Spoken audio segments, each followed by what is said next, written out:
We now speak to Trilby Rajna. She's a blogger at Approved Index. She joins us via Skype to tell us about an interesting article that she also published with regard to the top billionaires in the world and the kind of academic qualifications that they have. Trilby, good to have you with us today. What really struck my surprise was that looking at some of the infographics here is that a third of these billionaires actually don't have academic qualifications. Yeah, that is true. So there's a couple of reasons I think behind that. One also is that the landscape has changed.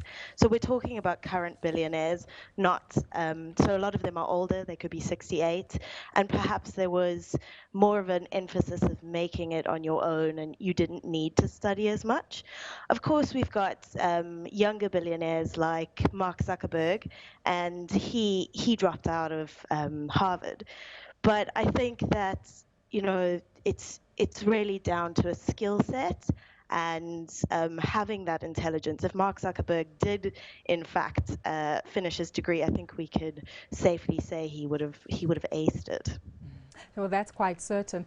Speaking about these academic qualifications, it also seems as though there's a heavy bias here towards engineering and then business studies. Are we finding that these qualifications often are aligned with particular sectors that cultivate billionaires across the globe? I think that engineering, it's a STEM subject, and internationally there is an emphasis on growing this in amongst learners and encouraging students to get into STEM subjects. I think that engineering, it wasn't necessarily engineers going into engineering fields. It's perhaps the way that they are taught. It's a degree where problem solving and mathematical skills, they're very important within it. So I think that's why it's kind of come up tops. However, that being said, what the research also shows is that a multitude of degrees are present amongst billionaires, and that it's not necessarily one skill or one degree that comes out as the top one. Something else that does come as not too much of a surprise is that a lot of these billionaires are based in the US. That's followed by Germany, China, as well as Russia.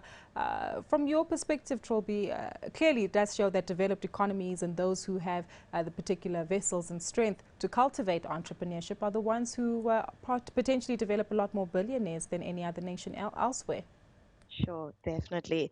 I mean, if you look per continent, it's slightly more balanced.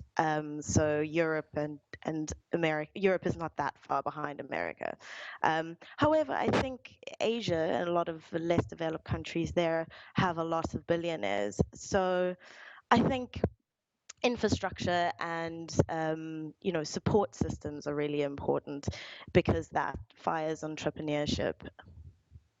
Trilby, thank you so much for your time and a very interesting article that you wrote there. That was Trilby Rajna, who is a blogger at Approved Index.